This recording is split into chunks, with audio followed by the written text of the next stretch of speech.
दोस्तों आज इस वीडियो में मैं ये आपको बताने वाला हूं कि एप्लीकेशन डेवलपमेंट का चार्ज सभी डेवलपमेंट कंपनियां अलग अलग क्यों बताती हैं। ठीक है, किसी भी डेवलपमेंट कंपनी का चार्ज देखो, अगर आप हमारी कंपनी में कॉल करोगे और एप्लीकेशन डेवलपमेंट का चार्ज पूछोगे, जो भी आपकी रिक्वायरमेंट होगी उस हिसाब से आपको हमारी टीम कॉस्ट बताएगी। ये कॉस्ट मतलब एक साइड रखो आप और किसी अदर कंपनी में भी ट्राई करो, कहीं ना कहीं आपको 20-30 हज़ार का फर्क दिखेगा। या अगर बहुत बड़ी कंपनी में आप जा रहे हो, अच्छी खासी बड़ी कंपनी में, वहां पे लगभग 2-3 लाख का फर्क आपको दिख जाएगा। ठीक है, और ये जो चार्ज हमने आपको बताया, ये किसी और छोटी कंपनी में जाओ या फ्रीलांसिंग या फिर किसी फ्रीलांसर के पास जाओगे जो फ्रीलांसिंग करता होगा, वहां पे ये कॉस्ट आपको और कम दिखेगा। ठीक है, देखो कॉस्ट का बहुत ज्यादा डिफरेंस हो जाता है। अब ये चीजें क्यों होती है ये आज आपको मैं इस वीडियो में बताता हूं। क्या कॉस्ट के डिफरेंस होने की वजह से आपके रिक्वायरमेंट या आपका जो प्रोजेक्ट है उस पर फर्क पड़ता है? ये सबसे पहला सवाल होता है। ठीक है, देखो बहुत ज्यादा जानना आपके लिए जरूरी है कि जब आप किसी मतलब डेफिनेटली आपको पता होना चाहिए कि आप जो बिजनेस करने जा रहे हो, आप जो इतना ज्यादा पैसा इन्वेस्ट करने जा रहे हो अपने एप्लीकेशन डेवलपमेंट के ऊपर, क्योंकि आजकल सभी मैं देख रहा हूं कि अभी उनके बिजनेस भी वो ऑनलाइन माइग्रेट कर रहे हैं, ऑनलाइन वेबसाइट की तरफ माइग्रेट हो रहे हैं, और वो सभी कोई चाहता है कि आज मेरा कोई अच्छा एप्लीकेशन हो जो अच्छा खासा मार्केट में रन करे और उससे मेरी अच्छी खासी अर्निंग हो। क्योंकि application is not just a app, आजकल वो लोगों का बिजनेस हो गया है। मतलब वो चाहते हैं कि वहां से हमारा एक अच्छा ग्रोथ हो, एक मतलब डिपेंडेंसी क्रिएट हो गई यहाँ पे। ठीक है, तो अब जब आप ये एप्लीकेशन बनाने किसी भी डेवलपमेंट कंपनी पर जाते हो, मतलब आप एक बार किसी से बात कर लिए, वहां पे आपको राइट कॉस्ट मिल जाएगा ये जरूरी नहीं होता है। डेफिनेटली आप 2-3 कंपनीज में ट्राई करोगे, फ्रीलांसर के पास भी जाओगे, क्योंकि हमें जब कोई प्रोडक्ट लेना होता है, वो 15,000 का हो या 20,000 का हो, पहले हम 10 बार सोचते हैं उसका मार्केट में रेट सही में क्या चल रहा है। जल्दबाजी तो करनी नहीं, क्योंकि हमारे बिजनेस है, जल्दबाजी करके पा भी क्या लोगे आप, है ना। तो अपन क्या करते हैं, 2-4 जगह पहले फाइंड करते हैं, 2-4 कंपनी में उनका कॉस्ट कोटेशन वगैरह पढ़ते हैं, देखते हैं वो ये सब मतलब इन सब में क्या क्या अलग है और चीज़ें कहाँ पे आपको सही मिल रही हैं, कॉस्ट आपको कहाँ मिल रहा है, वहाँ पे जाते हो। ठीक है, लेकिन जहाँ पे कॉस्ट कम मिल रहा है, क्या वहाँ जाना सही है?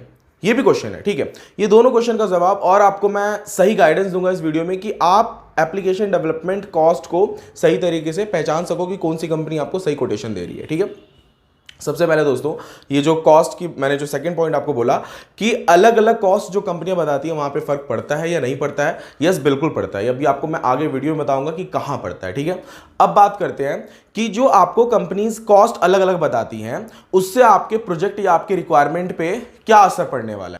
देखो दोस्तों, क्या है कि अभी मैं आपको 3 पॉइंट्स बताने वाला हूं। उन 3 पॉइंट्स को अगर आपने सही तरीके से समझ लिया तो आपको सारा ये फंडा समझ में आ जाएगा। ठीक है, सबसे पहले बात करते हैं दोस्तों फ्रीलांसर कंपनी या फिर स्मॉल कंपनी के बारे में, या फिर उस कंपनी में 1 से 2 स्टाफ हैं, या फिर वो बंदा फ्रीलांसर है, फ्रीलांसिंग करता है। एक स्मॉल कंपनी, क्योंकि वो कंपनी के प्रोप्राइटरशिप पर मतलब वो अपने नाम पर रजिस्टर्ड किया होगा। ठीक है, एक स्मॉल मिड कंपनीज में 1 से 2 एम्प्लॉयज रहते हैं। वहां पे अगर आप अपने एप्लीकेशन का रिक्वायरमेंट लेके जाते हो और बताते हो कि मेरे को ये एप्लीकेशन बनाना है, ये रिक्वायरमेंट है, तो वहां पे आपका कॉस्ट मान के चलिए कि 1 लाख उन्होंने बता दिया। ठीक है, एक आपका जो भी रिक्वायरमेंट, एग्जांपल लेके चलते हैं XYZ, आप एक स्मॉल कंपनी के पास गए जहां पे 1 से 2 या 3 स्टाफ हैं, और या फिर ये भी पॉसिबिलिटी है कि वो फ्रीलांसर है, तो वो आपको कॉस्ट बताएगा 1 लाख रुपीज। ठीक है, अब सेकंड नंबर पे आते हैं जहां पे स्मॉल कंपनीज की बात करेंगे हम, या फिर मिड साइज कंपनी। ठीक है, या mid size enterprises company. Small company से मेरा मतलब यह है जिनके पास स्मॉल कंपनी, जो मैंने आपको फर्स्ट एग्जांपल दिया वो तो ठीक था। अब सेकंड पॉइंट आते हैं small and mid size. Small भी मैं इसलिए कैलकुलेट कर रहा हूं क्योंकि इन कंपनीज के पास भी 10 से 12 डेवलपर्स रहते हैं, और मिड साइज भी होते हैं ये कुछ इसमें जिनके पास 25 to 30 डेवलपर्स रहते हैं, और इनके पास अगर सेम रिक्वायरमेंट आप लेके आओगे तो ये आपको कॉस्ट बताएंगे 1.5 लाख के आसपास। 1.5 1.7 तक आपका जा सकता है कॉस्ट, 2 लाख तक का भी कॉस्ट जा सकता है। क्यों? अब आपको पहले इन दोनों में डिफरेंस बताता हूं, फिर मैं आपको बड़ी कंपनी की तरफ लेके चलूंगा कि वहां पे कॉस्ट जो रहता है वो ज्यादा क्यों रहता है। ठीक है,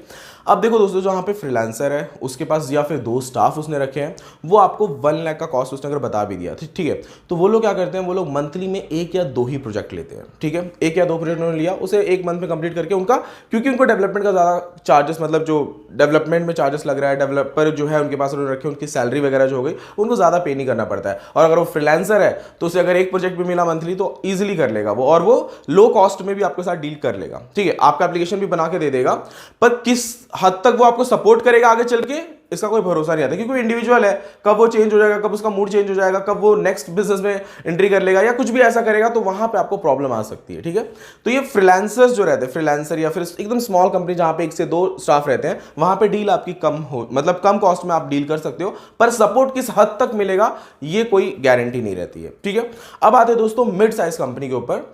मतलब जहां पे 20 to 25 डेवलपर्स हैं जिनके पास अच्छी खासी टीम है, यहां पे आपका 1.5 या फिर 2 लाख तक का कॉस्ट क्यों लगता है? क्योंकि यहां पे इनके पास एक तो डेवलपिंग टीम्स आती है, और यहां पे क्या होता है, जो इनके ओनर्स रहते हैं वो मल्टीपल प्रोजेक्ट्स लेते हैं और अपने इन डेवलपर से काम करवा के लेते हैं। ठीक है, वहां पे आपको काम कराना पड़ेगा। इसके पहले जो मैंने बताया स्मॉल कंपनी या फिर फ्रीलांसर, आपको बार बार कॉल करना पड़ेगा हर एक छोटी चीज के लिए। ठीक है, हर मतलब छोटी से छोटी चीज के लिए आपको कॉल करके बताना पड़ेगा कि मुझे ये करना है, वो करना है, आपकी रिक्वायरमेंट चेंज होगी, तो रिक्वायरमेंट चेंज में प्रॉब्लम्स आती हैं स्मॉल कंपनी में। अब जो मिड कंपनी रहती है, यहां पे भी देखो छोटी छोटी चीज, अगर आपको टेस्टिंग वगैरह कुछ आपके एप्लीकेशन में बग्स आ रहा है, वो कॉल करके आप बता सकते हो, वो अलग पार्ट है। लेकिन यहां पे इनके पास टीम है, अगर आपके एप्लीकेशन में कुछ बग्स आ रहा है, प्रॉब्लम आ रहा है, वो आपको फटाफट सॉल्व करके दे देते हैं। ये मिड साइज कंपनी वाले, वो स्मॉल कंपनी वाले में थोड़ा इशू आता है जो फ्रीलांसर रहते हैं।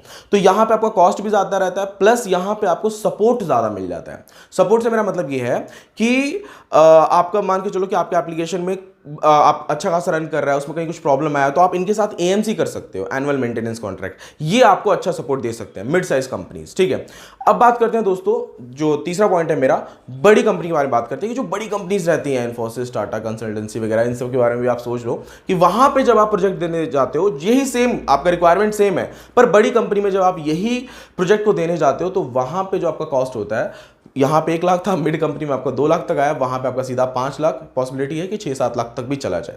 अब ऐसा क्यों, मैं आपको बताता हूं। दोस्तों बड़ी कंपनियां क्या करती हैं, आपको डेवलपमेंट जो डेवलपर्स रहते हैं उनकी पूरी टीम आपको दे देती है, उसके बीच में एक प्रोजेक्ट मैनेजर भी देती है। ठीक है, आपका जो रिक्वायरमेंट है, अब आप किसी कंपनी को मतलब प्रोजेक्ट दे रहे हो, वो अलग पार्ट है, वो आप बनवा के लेंगे, कैसे करवाएंगे, उसमें मल्टीपल प्रोजेक्ट्स हैं, वो आपका कब काम कर रहे हैं, कितने घंटे में कर रहे हैं, वो अलग पार्ट है मिड साइज कंपनी का। स्मॉल साइज कंपनी जो फ्रीलांसर है वो क्या कर रही है, वो एक ही प्रोजेक्ट लेते हैं, वो अपने हिसाब से आप उनको बार बार कॉल करते हो। बट यहाँ पे जो बड़ी कंपनीज रहती हैं, ये डेवलपर की टीम ही आपको दे देती है। ये लो, आपको डेवलपर की टीम दे दी है, अब आप उसके बीच में प्रोजेक्ट मैनेजर रहेगा। ठीक है, उनके बीच में एक सीआरएम का भी मॉड्यूल रहता है कि कुछ भी प्रॉब्लम हो आपने डाला, वो पूरी टीम सिर्फ आपके लिए डेडिकेटेड टीम है, वो आपके लिए। ठीक है, जो मतलब सिर्फ आपके प्रोजेक्ट पे काम कर रही है। तो जो बड़ी कंपनियां रहती हैं इसलिए ज्यादा चार्ज करती हैं आपके सिर्फ सेम रिक्वायरमेंट के लिए, लेकिन वहां पे पूरी टीम आपके लिए काम कर रही है। यहां पे मिड साइज कंपनी में टीम तो है लेकिन वो मल्टीपल प्रोजेक्ट पे काम कर रहे हैं। फ्रीलांसर में यस आपके प्रोजेक्ट पे वो काम कर रहे हैं, पर किस हद तक सपोर्ट देंगे उसकी कोई गारंटी नहीं रहती, यही डिफरेंस रहता है। बड़ी कंपनियां क्या करती हैं, आपको पूरा टीम दे देती है, आप क्योंकि उसका अब टीम आपको दे दिया 4 से 5 बंदों का या 3-4 बंदों का, वहां पे डेफिनेटली उनकी सैलरी का कॉस्ट आएगा और भी उनके खर्चे रहते हैं वहां पे, इसलिए आपका कॉस्ट जो रहता है वो ज्यादा रहता है। तो आई होप दोस्तों आपको ये तीनों small company, mid company and जो एंटरप्राइजेस कंपनी रहती है, जो बड़ी कंपनी रहती है, इन तीनों का फर्क आपको समझ में आ गया होगा कि क्यों ये तीनों कंपनियों में पैसा, मतलब जो आप एप्लीकेशन डेवलपमेंट का कॉस्ट जब अलग अलग कंपनी से पूछते हो तो क्यों खर्चा आपका ज्यादा सामने आता है, कहीं से कम निकल के आता है, कहीं से ज्यादा निकल के आता है, ऐसा इसलिए होता है।